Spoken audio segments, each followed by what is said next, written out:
He was a fire captain. 27 years on the job.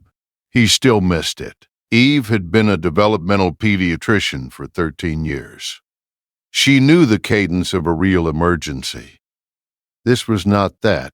This was Finn, 4 years old, 92 pounds, doing something he had never done in 4 years.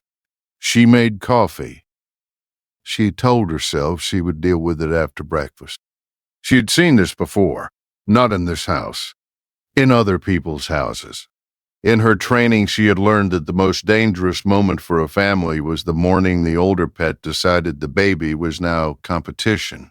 She had counseled families. She had taken the call from the ER the night a Labrador, 8 years old, beloved, had bitten a 2-year-old.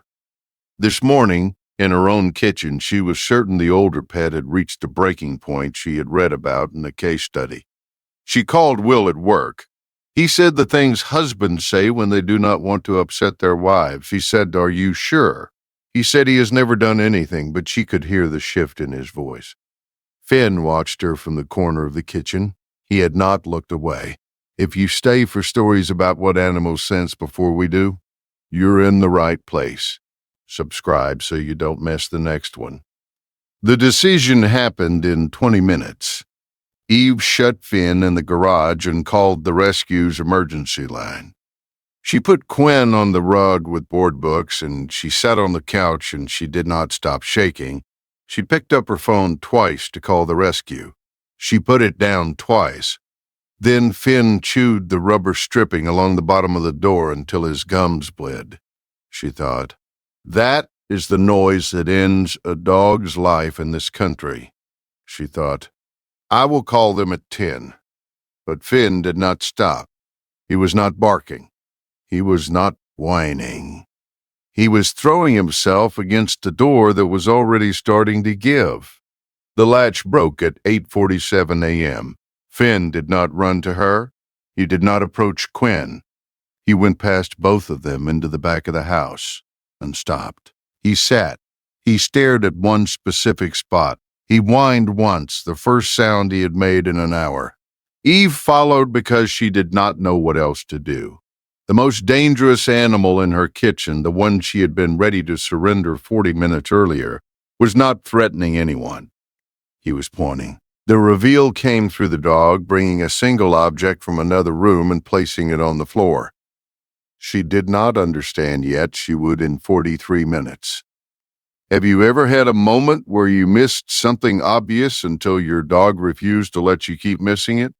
Tell us in the comments. Narrator vomited at 9:03 a.m. twice. Then his eyes rolled. Then he did not respond to his name. The ambulance was there in 11 minutes. Eve sat in the back and watched a paramedic she had trained 6 years earlier hold her son's airway open. They were at the hospital in 7 minutes. Quinn was in the pediatric ICU in 22. The attending pulled her into the family room and used the phrase "an epileptic seizure" 40 minutes out. The seizure specialist from University Neurology sat across from her and said, the parent's brain chemistry had already shifted. If you had brought him in even 30 minutes later, we would be having a different conversation. She thought of Finn pressing his shoulder against the gate. She thought of him staring, not at her son, but past him. She understood all at once that it had never been aggression. Finn had been smelling a scent only one species in the house could detect for 2 hours. He had known before any machine could have told her. What she had read as a threat had been a sentence in a language she did not know how to translate. Every guardian deserves to be recognized. If stories like this matter to you, subscribe so you never miss the next one. Narrative: Quinn came home 4 days later. Eve opened the back door before she set the car seat down. Finn did not run. He walked to the carrier and lowered his head onto the edge of it. He did not move for the next hour.